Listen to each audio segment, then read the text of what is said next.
Next കണ്ടസ്റ്റന്റിലേക്ക് പോവുകയാണ്. Let's welcome Sugathakumari.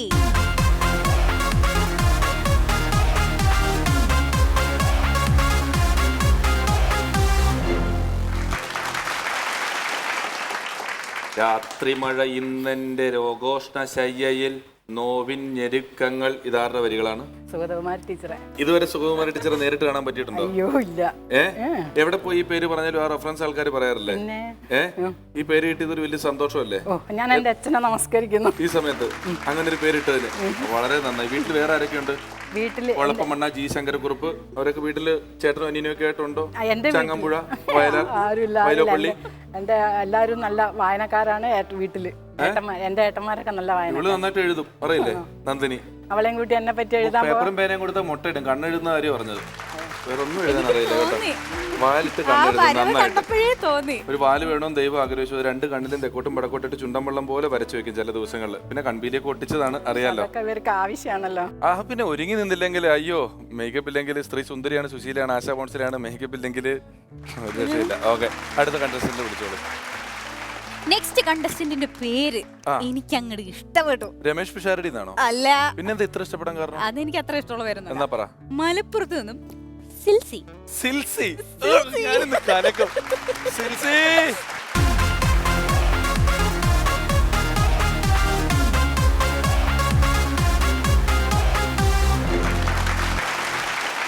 നമസ്കാരം.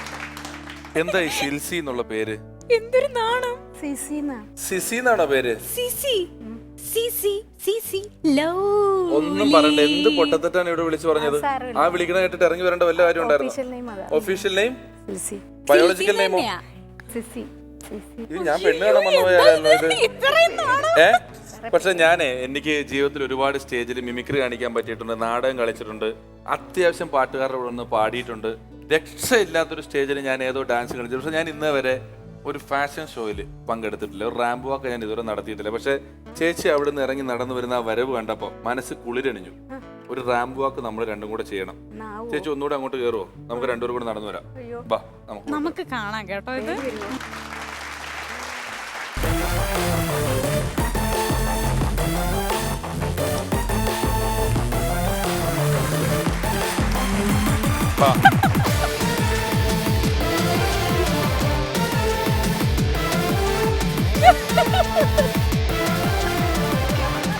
Ramp വാക്ക് ചെയ്യുമ്പോഴേ ഇത് കണ്ടോണ്ടിരിക്കുന്നവരെ എന്തെന്നില്ലാത്ത പുച്ഛത്തോടെയും കോപത്തോടെയും നോക്കണം. അല്ലാതെ കൂടെ നടക്കണ ആളുടെ മോട്ടിട്ട് ഇങ്ങനെ നോക്കിക്കൊണ്ടിരിക്കരുത്. ഓ, എനിക്കിതാണല്ലോ രാവിലെ എണീറ്റ് 6 മണി മുതൽ 9 മണി വരെ റാമ്പ് വാക്കാണല്ലോ ഡെയിലി. ചേച്ചിയുടെ നാണം കണ്ടിട്ട് എനിക്കും കൂടെ നാണം വരുന്നു. അതാണെങ്കിൽ ഒരു നാണമില്ലാത്ത നന്ദിനിക്ക് നാണം വന്നെങ്കിൽ എന്ത് നാണം വന്നു? അയ്യോ, ഇനി ഇത്തിരി നാണം വേണ്ട. നാണം ഇച്ചിരി കുറച്ച് നല്ല ധൈര്യമായിട്ട് എന്തോ ഉണ്ടെന്ന് തോന്നുന്നു. ഇങ്ങനെ തുറിച്ചു നോക്കി ഞാൻ ഇടയ്ക്ക് ഇങ്ങനെ തൊട്ടൊക്കെ ഒന്ന് വിളിച്ചു. എന്നെ ഒരു മൈൻഡ് ഇല്ല. പണ്ടൊരു സിനിമയില് ഒരു പെണ്ണ് ബസ് സ്റ്റോപ്പിൽ ബസ് കാത്ത് നിൽക്കുക. അപ്പൊ ജോസ് പ്രകാശ് ഒരു കാറുമായിട്ട് വന്ന് നിർത്തി. ഇത്ര അകലെ നിൽക്കുക. നീയാണ് പെണ്ണെങ്കിൽ പുള്ളി കാർ അവിടെ നിർത്തി. എന്നിട്ട് ചില്ല് പതുക്കെ താത്തി. പണ്ട് ഈ ഇതില്ലല്ലോ, ഞെക്കിയത്താണ്ട ഗ്ലാസ് ഇല്ല. അതുകൊണ്ട് അത് നമുക്ക് മുഖത്തറിയാം. കാറ് നിർത്തിയിട്ട് പതുക്കെ കൈയിട്ട് താഴെ കറക്കി ചില്ല് താത്തിയിട്ട് കുറച്ചു നേരം നോക്കിയെന്ന്. പുള്ളിയുടെ ക്ലോസ് മ്യൂസിക് 5 മിനിറ്റ് മ്യൂസിക് കഴിഞ്ഞിട്ട് പുള്ളി പതുക്കെ കാർ ഫസ്റ്റ് ഗിയറിലേക്ക് ഇട്ടിട്ടേ, സൗന്ദര്യമുള്ള പുരുഷന്മാരെ കാണുമ്പോൾ സ്ത്രീകൾ നോക്കുന്നത് ഒരു പതിവാണെന്ന്. ഒരു കാര്യമില്ലാണ്ട് അതുപോലെയാണ് നോക്കിക്കൊണ്ടിരിക്കുന്നത് കേട്ടോ. ചേച്ചി ഇനി ഇത്ര നാണം വേണ്ട. ഓക്കെ, അടുത്ത ആളെ വിളിച്ചോളൂ. മലപ്പുറത്ത് നിന്നും സിൽസിക്ക് ശേഷം ചങ്ങനാശ്ശേരിയിൽ നിന്നും സുൽഫി.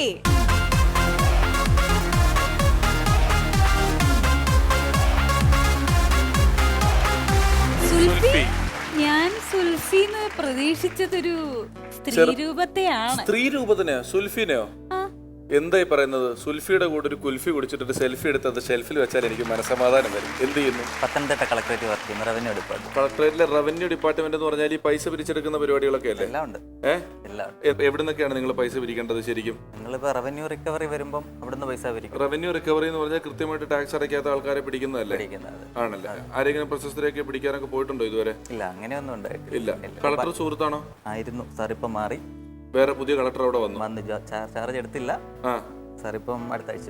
എന്താ പറയാ? ചാർജർ എടുത്തില്ലെന്നോ? ചാർജ് എടുത്തില്ല. ചാർജ് എടുത്തില്ല. തല്ല എനിക്ക് തരായിരുന്നു. എന്റെ ഒരു ചാർജർ ഉണ്ടായിരുന്നു കേട്ടോ. നാഥനില്ല കളരിയാണ് ഇപ്പൊ അവിടെ. പുതിയ ആള് വന്നിട്ടില്ല, പഴയ ആള് പോവുകയും ചെയ്തു. ചില സമയത്ത് ഇവിടുത്തെ സ്ഥിതി അത് തന്നെയാണ്. ഞാൻ ഒന്നും മാറിയാല് നാഥനില്ല കളരിയായി പോകും. അടുത്ത ആളെ വിളിച്ചോളൂ. അതുകൊണ്ട് അത് വേറെ നാഥിയല്ലേ? തൃശ്ശൂരിൽ നിന്നും വർഗീസ് ചേട്ടൻ.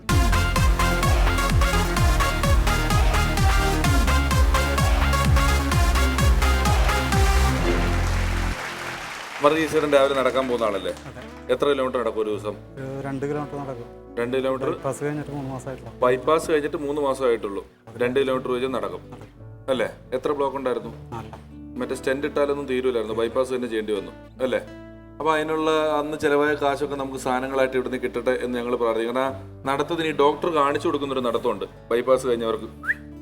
അതാണ് ഇപ്പോൾ പോലും നടന്നു വന്നത്. മറ്റേ നമ്മൾ നടക്കണമല്ലോ ഇങ്ങനെ കണസാങ്കുണസയല്ല, ഈ സാധനമുണ്ട്. അത് കണ്ടപ്പോൾ ആ വിജനതയിൽ നിന്നുള്ള പാട്ടിൽ മഞ്ജു വാര്യർ നടക്കണല്ലേ, അത് ബൈപ്പാസ് കഴിഞ്ഞിട്ടല്ല, എന്നാൽ പോലും ഈ നടപ്പുണ്ടല്ലോ, ആ നടപ്പ് കണ്ടപ്പോൾ എനിക്ക് മനസ്സിലായി മഞ്ജു വാര്യർ അയലോക്കംകാരിയാണ്. അപ്പൊ പുള്ളിലാണോ പ്രദേശം? അപ്പം അമ്മാടം ശാസ്താംകടവില് മോൻ പഠിക്കണത് മഞ്ജു വാര്യരുടെ തൊട്ടടുത്താണ്. എന്തിനായിരുന്നു ജോലി അപ്പൊ ഇതിനു മുമ്പ്? ഞാൻ പെയിന്റിങ്ങിന്റെ വർക്കായിരുന്നു. പെയിന്റിംഗ് എന്ന് പറഞ്ഞാല് ഹൗസ് പെയിന്റിംഗ് തന്നെയാണ്, പോളിഷ് കാര്യങ്ങൾ, ഹൗസ് പെയിന്റിംഗ് ഒക്കെ തന്നെ ആണ് സാധാരണ ചെയ്തുകൊണ്ടിരുന്നത്. അല്ലാതെ മറ്റേ രാജ രവിവർമ്മയുടെ ചിത്രങ്ങളൊന്നുമില്ല അല്ലേ?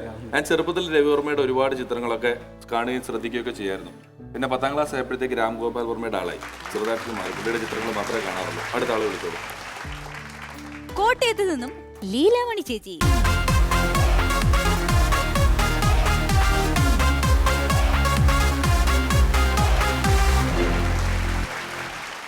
ഈ ടാറ്റ നിന്ന് വന്നപ്പോ എന്ത് തോന്നി?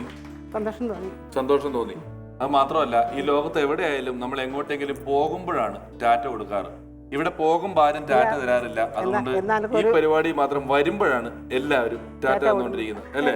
എല്ലാവരും കൊടുക്കുന്നു, ഞാനും കൊടുക്കുന്നു. ഈ ടാറ്റ കൊടുക്കാൻ വന്നൊരു അനുഭവം ഉണ്ട് ജീവിതത്തിൽ. ഒരിക്കൽ ഞാനൊരു ട്രെയിനിൽ കയറി വടക്കേ ഇന്ത്യയിൽ പരിപാടിക്ക് പോകാൻ വേണ്ടിയിട്ട്. ഈ ട്രെയിൻ ആണെങ്കിൽ ഒരു കരച്ചിൽ ട്രെയിനാണ്. അതായത് എല്ലാ സ്റ്റേഷനിൽ നിന്നും മക്കളെ തീവണ്ടിയിലോട്ട് കയറ്റിയിട്ട് അച്ഛനും അമ്മയും അവൻ ട്രെയിനിൽ നിന്ന് കരയുന്ന, ഏതോ ദൂരെ ഡൽഹിക്ക് അങ്ങ് അറ്റത്ത് പോകുന്ന ട്രെയിൻ. എല്ലാ സ്റ്റേഷനിലും ജനലിൽ നോക്കിയാൽ ഈ കാഴ്ച കാണാം. കൈ പിടിച്ച് യാത്ര പറഞ്ഞ് സെന്റിമെന്റ് സീനുകൾ. ഒരു സ്റ്റേഷനിലെത്തിയപ്പോൾ ഒരുത്തിനെ കൊണ്ടുവിടാൻ ഒരു 25 പേര് വന്നേക്കുക. 25 പേര് കൂടെ വന്ന് തൃശ്ശൂർ എങ്ങാണ്ട് ഇവനെ ട്രെയിനിലോട്ട് കയറ്റി. ഇവൻ കയറി പെട്ടിയൊക്കെ കാത്തു വെച്ചിട്ട് വാതിക്കെ നിൽക്കുന്നു. അച്ഛന് ഷെയ്ക്കാൻ കൊടുക്കുന്നു, അമ്മയ്ക്ക് ഷെയ്ക്കാൻ കൊടുക്കുന്നു. അങ്ങനെയായി പതുക്കെ ഈ ട്രെയിൻ അനങ്ങി തുടങ്ങി. അവരുടെ സെന്റിമെന്റ്സ് അതിന്റെ പീക്ക് അവസ്ഥയിലെത്തി. അമ്മ പൊട്ടിക്കരയുന്നു. അത് ചെയ്യുന്ന കഴിഞ്ഞ് ഇവൻ ടാറ്റയൊക്കെ ഇങ്ങനെ കൊടുത്തപ്പോഴത്തേക്ക് ഈ ട്രെയിൻ അവിടെ തന്നെ നിർത്തി.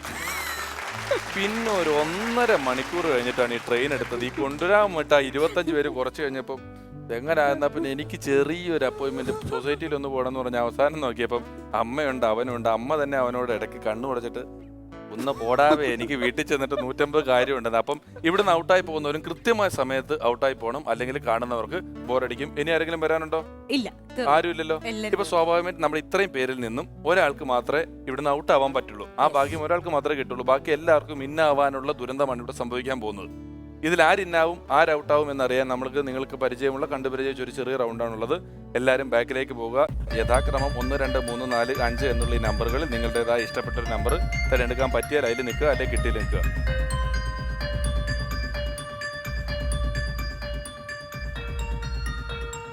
എത്ര രസമായിട്ടാണ് ഇവർ നിരന്നേക്കുന്നത് നോക്കൂ. പെണ്ണ് കാണാൻ വേണ്ടി പെണ്ണിന്റെ ഫോട്ടോ അയച്ചു കൊടുക്കും. ആ ഫോട്ടോയിൽ ഇങ്ങനെ പെണ്ണ് നിൽക്കുള്ളൂ. ഇവിടെ ഒരു അരമുതലും അതിലൊരു ഉണ്ട്, അതിനകത്തൊരു ബൾബും, അതിനകത്ത് നിന്ന് ഫോട്ടോ എടുക്കും. അതുപോലത്തെ ഒരു നിപ്പാണ് നിങ്ങൾ എല്ലാവരും നിൽക്കുന്നത്. കുറച്ചുകൂടെ റിലാക്സ്, കയ്യങ്ങ് വിട്ടേ, വിലങ്ങ് വെച്ച പോലെ നിൽക്കല്ലേ, കൂളായിട്ട് നിൽക്കൂ. കാരണം ഇപ്പോൾ ഔട്ടാകുമ്പോൾ നിങ്ങളിൽ ആരോ ഒരാൾ, ഞങ്ങൾക്ക് തെറ്റല്ല, ഇതിൻ്റെ റൗണ്ട് ഇങ്ങനെയാണ്, അനുഭവിക്കാൻ നിങ്ങൾ തയ്യാറായിരിക്കണം. നന്ദിനി സ്ലേറ്റ് കൊടുക്കും.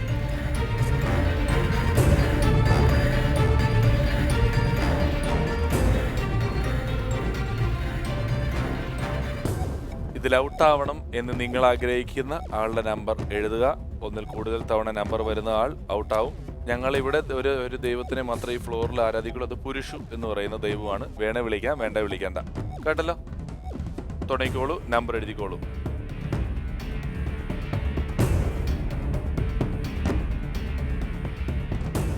ഇനി നന്ദിനി 1, 2, 3 പറയുമ്പോൾ നിങ്ങളത് തിരിച്ചു പറയണം. അപ്പോൾ ഒരാൾ ഇതിൽ നിന്ന് ഔട്ടായിട്ടുണ്ടാവും. നന്ദിനി 1, 2, 3. ഒരു വലിയ സംഭവം ഇവിടെ ഉണ്ട്, അത് നമുക്ക് വഴിയെ പറയാം. ഇതിൽ ഔട്ടായിരിക്കുന്ന ആൾ, എല്ലാവരും കൂടി പുറത്താക്കിയിരിക്കുന്ന ആൾ, അത്യാവശ്യം ഈ കളിയിൽ തുടർന്നാൽ ഞങ്ങൾക്ക് ഒരു ബുദ്ധിമുട്ടാവും എന്ന് മറ്റുള്ളവർക്ക് തോന്നിയ ഒരാളാണ്. അദ്ദേഹം കളക്ടറേറ്റിലെ റവന്യൂ ഉദ്യോഗസ്ഥനാണ്. ഇറങ്ങി തിരിച്ച് കണ്ടു നോക്കിക്കോളൂ അവര് മൂന്നും കൂടെ എന്താ ചെയ്തേന്നുള്ളത്. കണ്ടോ ചേച്ചി? ഞാൻ പിന്നെ ഇത് എപ്പിസോഡൊക്കെ കഴിഞ്ഞ് 2 ദിവസം വീട്ടിൽ വന്ന് ട്യൂഷൻ എടുക്കാം ഇവിടെ എന്താ നടന്നേന്നുള്ളത്. ഇപ്പൊ ചേച്ചിക്ക് ഒന്നും മനസ്സിലായില്ല എന്നുള്ളത് എനിക്ക് മനസ്സിലായി. ചേച്ചി അവിടത്തെ നിന്ന് മത്സരത്തിൽ നിൽക്ക് ധൈര്യമായിട്ട് ചെല്ല്. സാർ കളക്ടറേറ്റിലെ ജോലിക്കാരനാണ് നിങ്ങള് എല്ലാരും കൂടെ. അതില് ആ ചേച്ചിക്ക് ഒരു പങ്കുമില്ല. ഞാൻ ഈ എപ്പിസോഡ് അങ്ങോട്ടേക്ക് ഞാൻ വരും. എനിക്ക് ആവശ്യമുണ്ട്. അതുകൊണ്ടാണ് ഇത് കുഴിച്ച പെട്രോൾ കിട്ടുന്ന സ്ഥലമാണ്. ഞാനിപ്പോ കുഴിക്കില്ല. മാന്യം അനുഭവിക്കുന്ന സമയത്ത് ഞാൻ അങ്ങോട്ട് വരും. കുറച്ച് പെട്രോൾ എനിക്ക് തന്നാ മതി. എന്തുകൊണ്ടാണ് ഇദ്ദേഹത്തിനെ ഔട്ടാക്കാൻ തീരുമാനിച്ചത്? നമ്പർ എഴുതണം തോന്നി. 8ന്റെ പകുതി എത്രയാ? 4 അല്ല 8 ഇങ്ങനെ കണ്ടിച്ച 3, ഇങ്ങനെ കണ്ടിച്ച മുകളിൽ 0 താഴെ 0, അത്രേ ഉള്ളൂ. അതാ കവി ഉദ്ദേശിച്ചത് കേട്ടോ. ചേട്ടാ ഇവരോട് എന്താ ചേട്ടന് പറയാനുള്ളത്? All the best. അങ്ങനെ ഇതികർത്തവിധം നന്മ നിറഞ്ഞവർ മാത്രമാണ്. ഒരു ഇതല്ലേ, മത്സരമല്ലേ, അപ്പൊ ശരിക്കും മനസ്സിലുള്ളത് മാത്രം മത്സരമാണ്. അപ്പൊ സ്വാഭാവികമായിട്ട് ഇപ്പൊ ഞാൻ ഇന്നായിരുന്നെങ്കിൽ അതിൽ ഒരാൾ ഔട്ടായി പോയനെ. അതെ, സ്വാഭാവികമായിട്ടും അത്രേ ഉള്ളൂ. മത്സരം മാത്രമേ ഉള്ളൂ. അതെ, മത്സരം മാത്രം ഉള്ളെങ്കിൽ ഇങ്ങനെയൊക്കെ ചെയ്യാമോ? മനുഷ്യനോട് കാണിക്കുന്ന ഈ ക്രൂരത എത്ര ചരിത്രാതീത കാലം മുതൽ തുടങ്ങിയതല്ലേ? അല്ല, ഇനി നമുക്ക് അവസരങ്ങളൊക്കെ വരുമല്ലോ. ഇതിനർത്ഥം കാശുകാരനായി നമ്മൾ അവനെ റവന്യൂ റിക്കവറി നടത്തി അവനെ കോടതി കയറ്റി കാശുകാരനാകുമ്പോൾ ആലോചിക്കണം കേട്ടാ. അപ്പൊ ഇതിൽ ആര് ജയിക്കുമെന്ന് പ്രവചിക്കാൻ പറ്റുമോ? ആര് ജയിക്കുമെന്നോ? എനിക്ക് എന്റെ ഒരു വിശ്വാസം നമ്മുടെ കവയത്രി വിജയിക്കും. കവയത്രി വിജയിക്കും എന്നുള്ളതാണ് അല്ലേ? ഓക്കെ. കവയത്രി എന്ന് പറഞ്ഞതിനകത്തൊരു 3 കിടപ്പുണ്ട്. നിങ്ങളുടെ തൊട്ടടുത്താണ് നിൽക്കുന്നത്. എന്തോ ഒരു ഭാഗ്യം നിങ്ങൾക്ക് 3യിലൂടെ വരാനിരിക്കുന്നു. മിക്കവാറും എല്ലാ ചോദ്യത്തിലും 3ാമത്തെ ഉത്തരം തെറ്റിപ്പോകാനുള്ള സാധ്യത കാണുന്നുണ്ട് കേട്ടോ. അപ്പൊ ചേട്ടനെ ഞങ്ങൾ വെറുതെ അയക്കുന്നില്ല. എന്നെ റവന്യൂ റിക്കവറിയിൽ നിന്ന് എപ്പോഴും വിടുതലയാക്കി തരണം. എന്നെയും ഞാനൊരു സമ്മാനം തരാം കേട്ടോ. ആയിക്കോട്ടെ, ഒരു സമ്മാനം എടുത്തു കൊടുക്കും നന്ദിനി.